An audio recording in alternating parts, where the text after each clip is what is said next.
Oh, hey, K-Cat. I didn't know you had a second story out.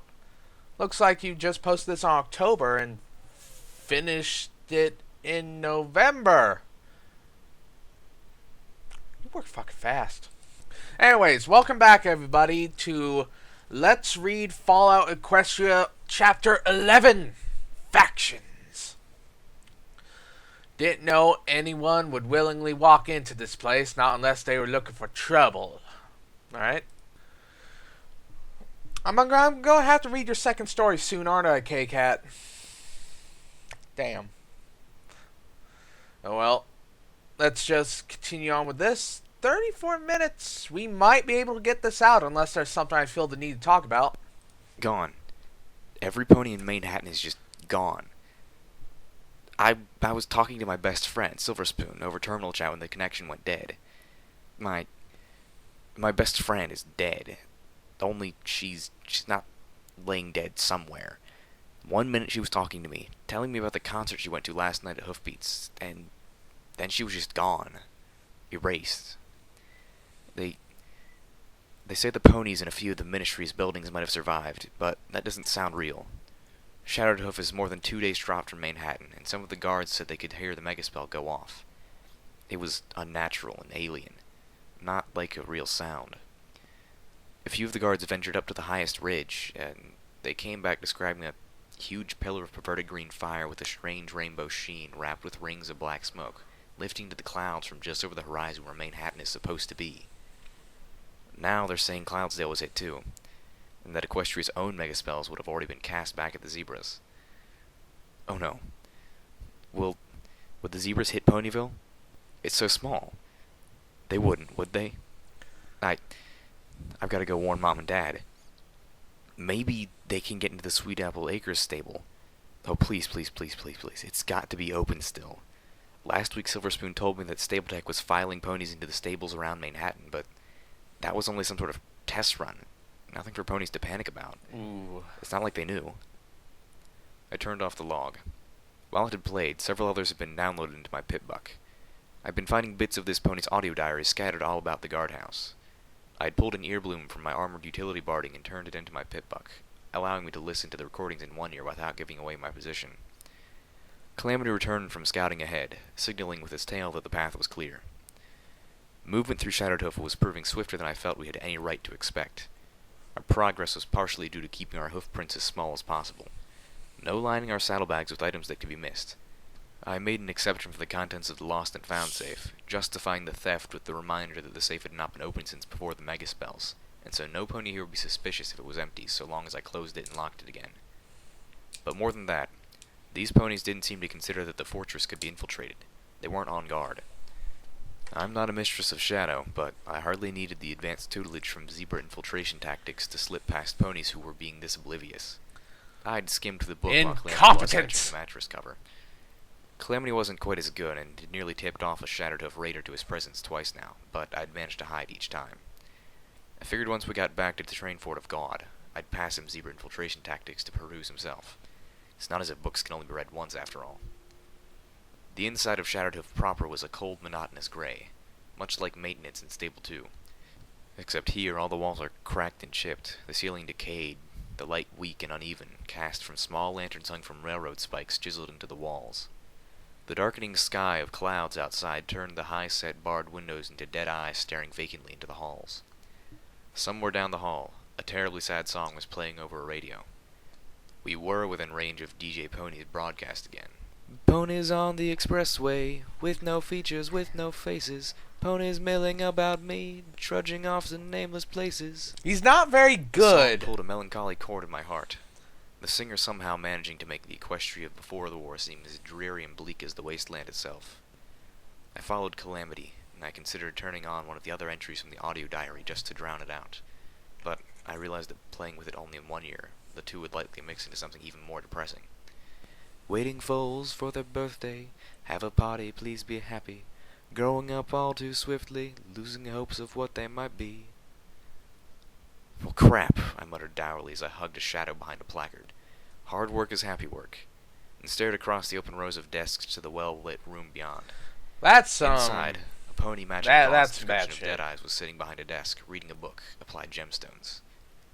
He was flanked by at least one guard pony that I could see, and possibly others that I could not. The safe was directly behind him. There was no way to get at it stealthily. Even if I used the pit buck, he'd hear the safe opening less than a foot away from his ears. Time for the backup plan, I whispered to Calamity. Got one? Calamity raised his Grenades. eyebrows. Yeah, load 'em all up on the caboose and kick it free. I winced as he reminded me of how well one of his last plans had gone. Could be worse, he whispered with a smile. I'm sure Velvet's plan would be to go up and ask him nicely. I closed my eyes. Damn it. We couldn't just sit Probably. here waiting for the bastard to move. The longer we hung around, the better chance of getting caught. Okay, I said finally. We'll do that. Calamity's eyes went wide. I was just joking, he hissed. Thankful to the hot mare statuette for returning some of my telekinetic magic, I carefully levitated my sniper rifle and assault carbine to Calamity. Take these, go back and hide in that side room with all the old flashlights, I instructed, recalling a room that looked like it hadn't been used for anything other than a few quickies in several months. Whoa. I'll go up and say hello. Wow. And when they all shoot at you, I didn't even then know what's the that. plan? I'm winging this here, but if all else fails, I still have the stealth buck. That should get me out. If shooting starts, don't wait for me. Get safely back to Remedy. With an afterthought. Please. Calamity scowled and moved off, muttering something under his breath about the wisdom of winging it to non-Pegasus ponies. I started up another audio log, listening while I gave Calamity time to position himself safely away. The voice of the same mare leapt through my earbloom, sounding panicked. The communication web was down. I tried and tried to reach Mom and Dad, but I couldn't get through. At first, it seemed like the web was flooded and my calls kept getting bounced. Then it just died away completely. We can't reach any of the Ministry of Morale hubs either. No pony was expecting the one in Manhattan to respond, but not even Canterlot? Zebras couldn't possibly have destroyed Canterlot. Could they? Why not? What happened to Princess Luna? Having heard of the Canterlot ruins, I knew the answer. I toggled to the next log. It started raining outside. It was bright and sunny less than an hour ago. I think the Pegasus ponies are mourning Cloudsdale. Most of the guards are gone now. They've left me with the codes to open the cells. Scoop said it was up to me. No pony else was going to risk their lives setting our guests free. Why me? I'm not the one who's supposed to be in charge. If I don't, these ponies will all starve to death in here. But if I do, some of them are really bad ponies. Some have even confessed to helping the zebras at Shadowhoof Ridge when they tried to assassinate Princess Celestia. If I let them go, who knows what kind of harm they might do? What is worse, letting them die here, or inflicting them on a wounded, suffering Equestria? No, no, no! I'm just an inspector. I'm not supposed to make these kinds of decisions. Mom? Dad? Silver Spoon? What should I do? That's simple. Free the not-so-evil ones. Let the bastards starve to death. Then again, I'm probably kind of fucked up in the head. Don't take advice from me, okay? Don't take advice from me. Sure why I was listening to these logs now. Curiosity? Or maybe, in a way, I was paying my respects to the past by listening, by learning. Either way, it didn't matter. Time to go. How'd you get in here? Deadeye scowled, staring down at me. I had 3 magical energy weapons pointed at my head, although the big, brutish pony Deadeye's left looked like he'd rather kill me with his teeth. Damn it, think. You walked. Watcher might call honesty a virtue, but sometimes the ability to lie your tail off is a virtue too. Used magic. I am a unicorn after all. I felt a rush of relief. That had sounded plausible. Even I might have bought it if I didn't already know how much I suck at spells. Better question, why? Why? Why I came in here? No. Why are fillies different than colts? The slate-gray pony's voice dripped with sarcasm. What do you think? Stammering, I realized I should have thought my approach through a lot better. I You didn't get in that to... safe. I glanced away, mentally searching for inspiration. My eyes fell on a framed news article, yellowed with age, which featured a faded picture of a pretty unicorn. Sweetie Belle performs patriotism concert at Shattered Hoof. My eyes snapped back to meet Deadeye's own. To join your crew. You're all escaped slaves, right? Well, I just escaped from old Appaloosa. I realized just after I said it that I was wearing armored stable barding and probably looked nothing like an escaped slave. Deadeyes was regarding me with a deep and well-deserved suspicion. If they started shooting, I was probably dead. Only Small and fast mostly is dead. helpful against long-range gunfire, but not so much against point-blank shots from weapons that will melt you into a puddle. Worse, my heart sank when I realized that Calamity would almost certainly share my fate. From what I knew of my new friend, running and hiding weren't in his normal book of tactics.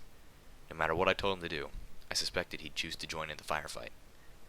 And tell you what, Philly, Deadeye seemed to finally decide, fixing me with a glare. Let's see how well you deal with a couple of errands. Show yourself to be useful, and we'll chat again. I gulped. Fucking side quests. Well, at least you hadn't shot me yet. And what do you need me to do? I have a letter that needs to be delivered. Not far, just to Yellow Hill Ridge, maybe an hour's trot. I've got a map you can download onto your pip-buck. Deliver it, come right back, we'll talk again. As he pushed the sealed envelope across his desk to me, I wondered if it said something like, kill the pony carrying this letter. Oh, and you'll need this leg band. It'll let Gaudina know you're okay to pass through. Who? I asked as I slipped on the leg band, feigning ignorance. The bitch of a griffin who runs our welcoming committee. Honestly, she's more trouble than she's worth, but the boss seems to like her, so she stays. For now. The boss? I thought you were the boss. Deadeyes clearly did not have the patience for questions that God did. Scramble, and if she talks again, start pulling off her legs. The grin on the brute to Deadeye's left widened eagerly. I left quickly and wordlessly. I hadn't gotten very far before one of Deadeye's guards came trotting out after me. He motioned for another seemingly random shattered hoof pony to flank me on the other side. Without words, it was clear they were making sure I found my way out. As we approached the small room where Calamity was hiding, I blurted out as loudly as I could without sounding suspicious. So, escorting ponies out. Is that your official job? Are you the escorter-outer? Shut up, Deadeye's guard said warningly, but the other replied easily. Actually, no, I'm just a rock breaker. I raised an eyebrow. A rock breaker? So what's your story? He seemed amiable enough. Slavers assaulted my family homestead. Brother and I fought back while my wife tried to hide our foals. Killed my brother, took my lovely sugar plum and the foals and left me for dead. As he spoke, a cloud passed over his face. His eyes narrowed and a tone of sadness tinged with seething crept into each word. Crawled myself here for protection. I'm not a raider. Don't do any of that shit. Just work the rocks and thank the goddesses for that. And the fact that I'm not alone out in the wastes. I nodded solemnly. What else could I do? In the heavy quiet that followed, I could hear the radio playing from some nearby room. The music had stopped, and DJ Pony was reporting the news. Been warning every pony for some time now to steer clear of Appaloosa. Well, looks like the stable dweller either didn't get that message or chose to ignore it. I've got confirmed reports that that little gal marched into Appaloosa and brought hell on her hooves. Freed over a dozen slaves, many of them foals. I'm happy to report that they're safe and sound. But there's a bitter note to this song. When a small army of slavers tried to take their captives back, a heroine in the wasteland sacrificed herself to make sure every pony got away safely. This song goes out to you, stable dweller. May Celestia and Luna wrap you in their tails. I stumbled, missing a step. My mind shocked by rapid realizations. The radio was talking about me. Again. The poor ponies I helped to freedom had made it safely. And I was dead. Well, according to the radio. Some pony must have assumed I had died in the train crash. Either that, or some pony who knew better lied. I wanted to stop, go back and hear the rest of it. To kick or shout at the radio to somehow make it repeat everything from the beginning. Keep moving, Deadeye's guard barked as I fell momentarily behind. I trotted faster to pull myself back between them. Looking at the guard, I asked him this time. And what's your story? With a glare. Won my place here in the annual stomp and annoying unicorn to death competition. Back to being quiet it was then. We were taking a slightly different and more direct path back to the yard than the one. He's not the kind of guy who's going to last long, The hall is we he? were passing by now had several doorways opening into a combination of amphitheater and mess hall. There was an old stage in the back with tattered and befouled curtains, which I imagined Tweety Belle, the mare who would become Stable 2's first overmare, performed on. The room was crowded haphazardly with tables and benches, and several dozen raider ponies scarfing a pale stew, the odor of which was mixing unpleasantly with the stench of unbathed ponies and an under-scent of dry rot. I kicked on the next log in my pit buck to distract me. I wasn't fast enough. I should have known better. No wonder the rest of the staff fled so quickly. I should have known that Shattered Hoof would go into lockdown as soon as the mainframe realized we were cut off from the outside. Assisted jailbreak prevention protocols. By the time I made my decision and released the guests from their cells, who were already all trapped inside. I know how the weaker ones fare. I can only imagine what they'll do to me when they find a member of the staff that got locked in with them. I took the food from the guardhouse fridge and locked myself into this bathroom. I locked several other doors too. With luck, they'll think it's normal for this door to be locked as well. Because if they really try to break it down, I'm sure they can. I've got maybe 3 days worth of food, plenty of water, a little bit of medicine. I only hope it'll last me long enough for them to find a way out of Shattered Hoof. My only chance is if they leave before they realize I'm here. As we exited into the yard, the guard turned to me, pushing me up against the wall. "You want to know my story?" he growled. "I'll tell you. I was a merchant on a caravan that God's towns were supposed to be guarding. Saw them try to buck us over as slavers and saw her take them down. So how'd I get here? She flew me in. Just like we all know she flew you in." My ears tilted. I could feel the stone wall grinding against my backside. I used to be one of those ponies out there following God. But you don't become a good merchant if you can't read changes in the market. So I made my allegiances with dead eyes. The merchant turned guard informed me, his voice rumbling with warning. "God's headed for the chopping block. And trust me, you don't want to be standing on the wrong side when the axe comes down." The two then turned from me, the other one chuckling. "You go teleport out now." They left me in the rock yard, locking the door behind them. Looking around the yard, I realized that any structure designed to hold ponies prisoner would have wards to prevent unicorns from just teleporting out. It was a rare magical ability, but one they would anticipate. I moved over to where the mattress cover had been thrown and hid myself, clicking another audio log on as I waited for Calamity. The voice was soft, nearly drowned out by the sounds of heated argument in the background. "Out of food." It's probably the murder hobo in me, because that's what I am. You play Fallout, you play tabletop long enough, we all become murder hobos. It's probably a good amount of game logic, but couldn't you just throw like a mine in there or a grenade? I know you have some. I know you have at least one mine on you.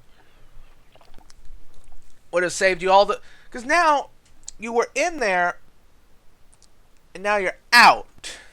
So now you have to go back in and now they alert you. And like I said, it's probably the murder hobo in me that goes straight for the most violent solution possible. It's usually the best one. In my long time playing tabletop and Fallout games, I have learned sometimes violence is the answer. Made what I had stretch, I think. No real way to tell time in here, but I think it's been a week. At least 4 days. After the food was gone, I raided the garbage can. Some old apple cores. They were brown, mushy, and tasted horrid. The guests outside are doing much worse. There was less than 2 days' food in the pantry room when we went into lockdown. Now they're starving. I can hear them outside, arguing about who they're going to eat first. Oh, no. They can't. That's just beyond horrific. The pony's voice was cut off by a muffled scream. The chaos in the background heightened, and I could clearly make out a pony shouting, "Carve her up." No. Oh, no. Don't make me hear this. Celestia, Luna, please, I can't hear this. Night hugged us in its darkness as Calamity carried me towards the Yellow Hill Ridge. And now why have we helping this dead-eyes fella again? Still trying to get a chance at that safe for God. Remember, Velvet? Just fucking kill them! Yep, he said dourly. We flew in silence a few more minutes before. Where's this place supposed to be again? I can't see a damn thing out here tonight. I had the location marked on my Pip-Buck's auto map, but I hesitated to lift my leg and look. Shifting myself around by being carried by a flying Pegasus seemed unwise. Instead, I brought up my eyes forward sparkle to check the compass. Nothing. Either I'd forgot to set the compass to keep track of Yellow Hill Ridge, or we were off course. Dagnabbit! Overshot! Calamity banked, the cool night wind cutting through my coat and mane. The turn brought a number of flickering lights into view. Is this what we're looking for? Looks a whole mess of campus to me. I checked my EFS. Now I could see the marker. It was pulsing at the very edge of my compass. No, we're still off course. It's back that way. Calamity didn't turn. Hold on, Hush. I want to see what this is then. He swooped a little lower, aiming to fly past above the lights. As we neared, I too could make out a mass of tents, cook pots, and ponies. And as we drew closer, banners. Red and black, a stylized white eye with a crimson iris dominating the center. Nope, nope, nope, The nope, ponies nope, down nope, there were nope. armed, and there were a lot of them. I spotted 2 griffins amongst them, Talon mercenaries by their armor, but wearing neckbands of red and black with the distinctive eye. Clearly not God's Talons. Different company. Towards the back of the camp, I spotted the rows of slaver wagons. Calamity beat his wings, grunting softly in pain as he pulled us higher into the darkness, hopefully before any of those below had taken a glance up. Well, ain't this a barrel of bad apples? Calamity, I whispered, not able to unhear that grunt. Your wing? I'm fine. Hush now. We continued to fly. I was now keeping Any a close eye on banner my that's EFS red and company. black and it's not Yellow Hill mine, Ridge was a quarter fuck mile back off. towards Shattertuff, with just enough hills don't go between there. us to have ensured that we wouldn't have spotted the camp had we come straight to it.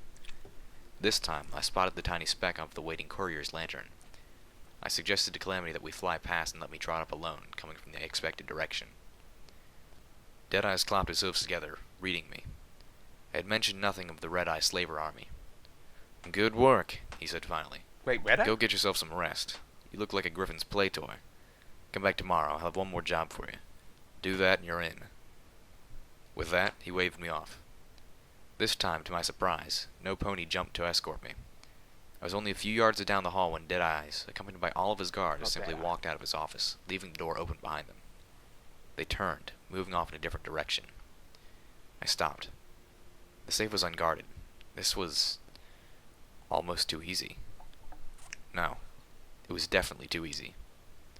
I activated the stealth buck. The safe was tricky, but within my range of skill. It popped open with a snap. The only thing inside was a ledger. I slipped the ledger into my saddlebag and was just snapping the safe shut when Deadeyes and his entourage returned, looking around. If it hadn't been for the spell, they would have seen me. Deadeyes began to trot around the back of his desk from the right, his brutish bodyguard circling from the left, trapping me. It didn't matter that they couldn't see me. The slightest bump would let them know that I was here. As they drew close, I scrambled up onto the desk itself. The 2 other guards, one of them the ex-merchant, took their positions by the door.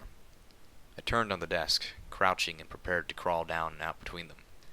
One of them shut the door. Luna fucked me with the moon. I turned slowly. Wow. Deadeyes had stopped and was staring at his safe. Think she took it? The former merchant asked. My heart sank in my stomach. Oh, I think our little spy did whatever Gaudina wants her to do. Deadeyes smiled. All the better. Let the griffin cook herself. He turned to his guards. Best prepare the others. Red-Eye's forces are set to raid Shattered Hoof at the sunrise after tomorrow. We want to make sure they have no trouble getting in. It's time to meet the big man himself. My mind reeled. Ah, damn Bruce? it. He was going to let Red-Eye's forces come in and capture the ponies he was supposed to be protecting here. The treachery mirrored the betrayal of God's talents, but on a much larger scale. Deadeye strode behind his desk and clapped his hooves down on it, forcing me to lift one of mine to avoid being touched. I could feel sweat break out across my forehead as I balanced silently. Deadeyes leaned forward to grab his copy of Applied Gemstones in his teeth. With a fright, I realized I was standing on it. I lifted my hind leg away, with just barely enough time. Now my balance was much more strenuous. My whole body was achy from sleep deprivation. I searched frantically for a place to put one of my raised hooves before I fell. The door banged open. I toppled it onto the floor with a thud as a pair of earth ponies burst in. Deadeyes jumped back, startled, his book dropping to the floor. Sorry to interrupt, but we've got an intruder. Deadeye stared at the 2 ponies. Little unicorn girl about this high? He asked casually, raising his hoof. No, sir, this one's a Pegasus. With the moon. My pit buck alerted me that my invisibility spell was about to wear off. I didn't have a choice. I lurched to my hooves and skirted around the ponies, barely slipping between them, then dashed out through the open door. I galloped to the meeting spot as fast as my weary legs could take me. Calamity was waiting for me, hidden under the mattress cover. No need for that now, they spotted you. Got the ledger, let's go. We were airborne in moments. I could tell how tired Calamity was. We kept dipping and There's dipping. going to be a damn I siege winced in at the the workout we next were given chapter, as isn't running there? back. We get back to God and we sleep. No matter what else, we have to sleep. He hadn't complained, but I could tell his wing was killing him. I played another audio log. This time, the mare was no longer whispering, but I could still barely hear her over a thundering racket. Damn it. They know I'm in here. I woke up from my nightmare with such a start that I kicked over the garbage can and they heard it. They'll break through the door soon. I could hear one of the ponies on the other side of the bathroom door call out abysmally profane promises. I don't have to guess what they'll do to me anymore. They want me to know. But I'm not going to let them. Go figure. This crappy little gun is going to save me after all. Use the handle to shatter the mirror. This is going to hurt, but if I do it quickly, it won't hurt for long. There was one audio log left. Junction R7 swam into view through the darkness. Exhausted, Calamity brought us in for a slightly rough landing. Ponies pointed glowing magical energy weapons at us from all directions. God stepped forward. Welcome back. I was beginning to worry about you two. She looked us over. Got the ledger? I nodded shakily. Tell her about the Yes, attack. But before you look at it, I want to look at it. And there's something you should know. God raised an eyebrow. Oh? She asked appraisingly. Deadeye's knows. He pretty much let me steal it. I overheard him saying something about letting you cook yourself. God sat back, regarding me. Finally. I'm impressed. You didn't have to tell me that. Then, with a narrow look. So why did you? What's in it for you? There's a fucking attack coming! I swayed on my hooves. There's more, but I'll only tell you that after my friends and I get some sleep. Here. The attack's coming in the fucking morning! They need to prepare! Grin, the scar twisting it on one side. Alright, you've got yourself a bargain. Pointedly. But while you sleep, I want that ledger. I nodded. What I want out of it won't take long. God guided us back towards one of the cattle cars. As I stepped a hoof inside, I felt a rush of relief to see Velvet Remedy curled on a bed of slightly moldy hay. She was talking softly with another pony as she watched over a third whose hind leg was wrapped in what I had to assume was You don't got time, little Pip! bandages. I wondered how many medical supplies we had left, if any. Velvet Remedy jumped at our return, giving us a weak but bright smile. What did you two do? Take the scenic route? Oh, fuck Yep, you. something like that, Calamity responded. And I what just did don't say like about this her. wing? I just have Velvet a... Remedy pushed Calamity towards the corner of the... Here's the thing. You know, there are people you just don't like. Like, there's no reason for it. They're not bad people. They're not. Or, you know, they haven't done anything to you. It's just you have a basic, almost natural dislike to the person. Again, it's not that they're bad. It's not that they've done anything. You just have a natural dislike. That's me, Velvet Remedy. That's actually I'm not saying the character's bad. It's not. You actually make her feel like a real person because I dislike her as a person. You know, so props. train car that had clearly become her impromptu clinic. Let me take a look at it and change those bandages. Shaking my head in a combination of adoration and despair, I followed behind her. I was too tired to even appreciate how nice a tailside she had. Finding a bit of hay that looked filthy but soft, I curled down and levitated out the ledger. Flipping through, I found entries going back many, many years. The newest ones, I felt, were suspect. Whatever Deadeyes was up to, I rather expected he had doctored the ledger as part of it. But the older entries, faded as they were, couldn't have been altered without being obvious. At least, not by an Earth pony. I found myself wondering what a forgery cutie mark would look like. It was easy to find the entry. Probably the same as a bureaucratic. Some of the nearby farmers have begun to put up a resistance, armed themselves from that merchant caravan that passed through last month. One of them took a few shots at the raider party I dispatched to the east side. Mr. Topaz doesn't care, just wants the rocks to keep coming. So, I think it's time we reminded these rock farmers just why they have to do what we say. Tomorrow, I'm sending some of the boys up to the Bell farm to make it an example. Told them to make it real graphic so the rest of these ponies don't have any room to misinterpret. I slammed the book closed with far more telekinetic force than I thought I had left in me. The ledger went flying across the cattle car, bouncing off the far wall. Now I didn't want to sleep. Now I wanted to march back in there, stuff little Macintosh down Deadeye's throat and open fire. Instead, I got up and fetched the ledger, and walked out to have a talk with God. So, what now?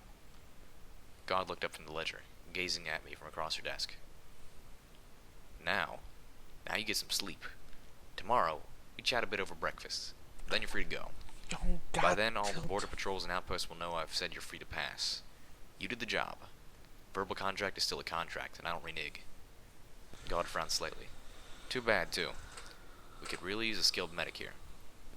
I let that sink in. Still, not really what I was looking for. How about you? What about me? I pointed the hoof at the ledger. What do you do now? God huffed, then drew herself up. Mr. Topaz contracted me to protect Shattered Hoof and its ponies from any threats. Ain't hard to argue that Deadeyes has become just such a threat. She jabbed the ledger with a talon. I can't ignore this.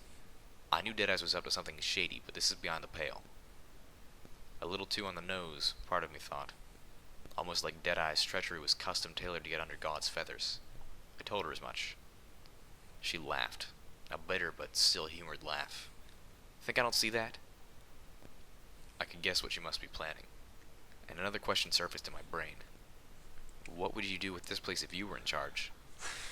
She gave me a look. I'm already past 30 Shattered Hoof, minutes. I mean. What would you do? Slowly, evenly, she intoned. I'm not in charge. I'm not going to be. Even with Deadeye's gone, Mr. Topaz runs this joint, and I'm still contracted to him. Right, I thought. But what if you weren't? Velvet Remedy approached me as I returned to the cattle car.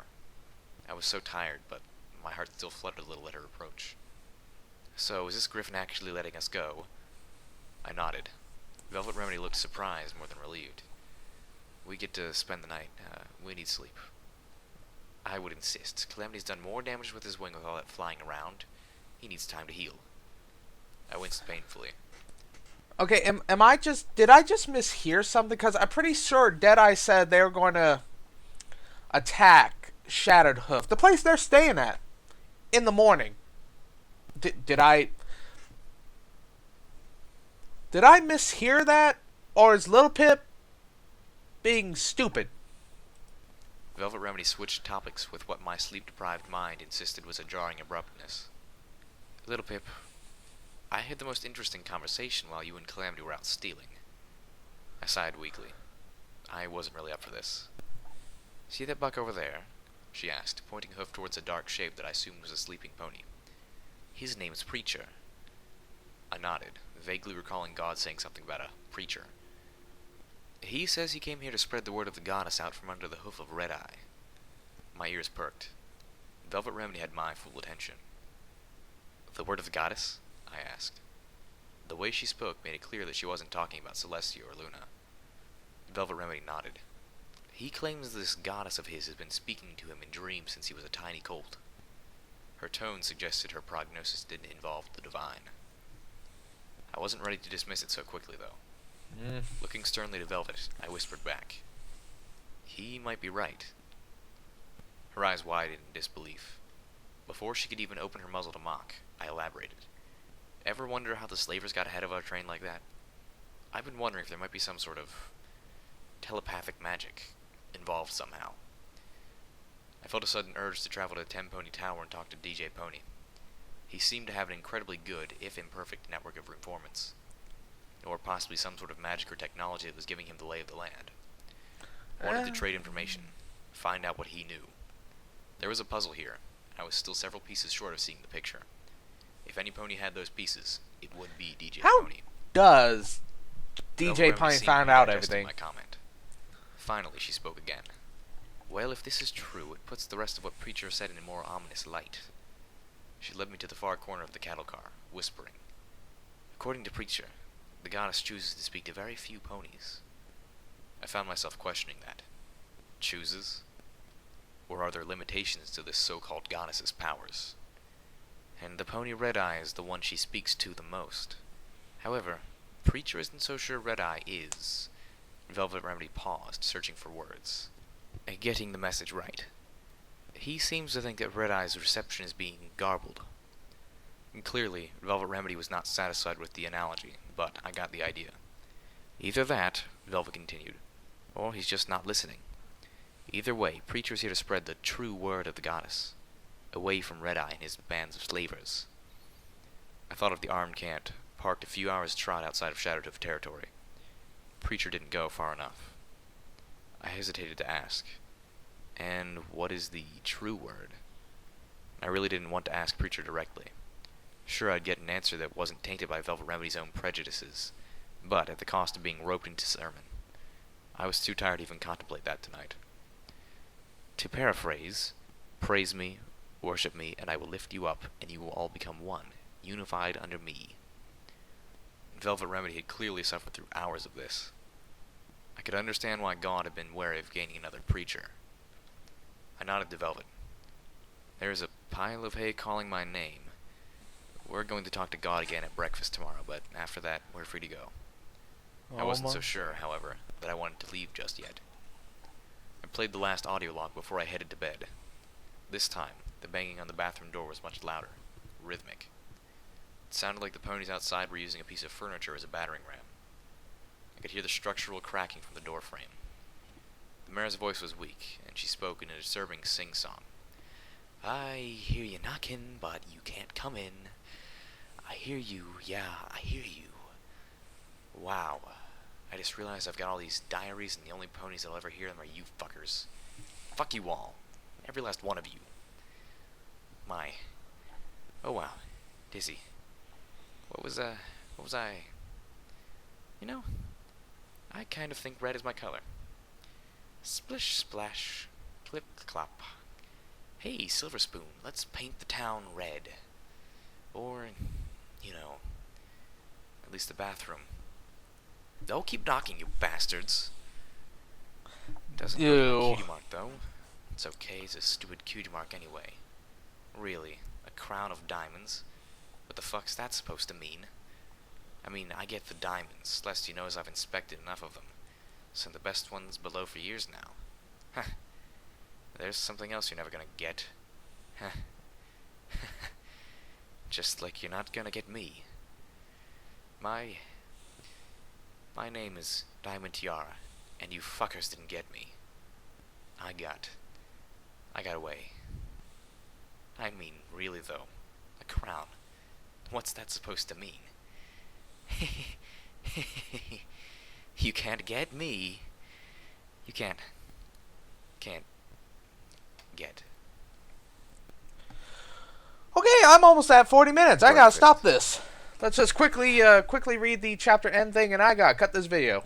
God damn, another level up! How are you doing this? Silent Gallop. You mastered the silent movement, allowing you to quickly move and still remain silent. You can sneak at full speed with no penalties. You know, the latest episodes have made me feel bad for Diamond Tiara in this fic. But hey, at least she's not going to be raped and tortured and eaten alive. That's good. That's good. So again, did I mishear and they're not attacking the place Little Pip is sleeping? Because what the fuck is going on?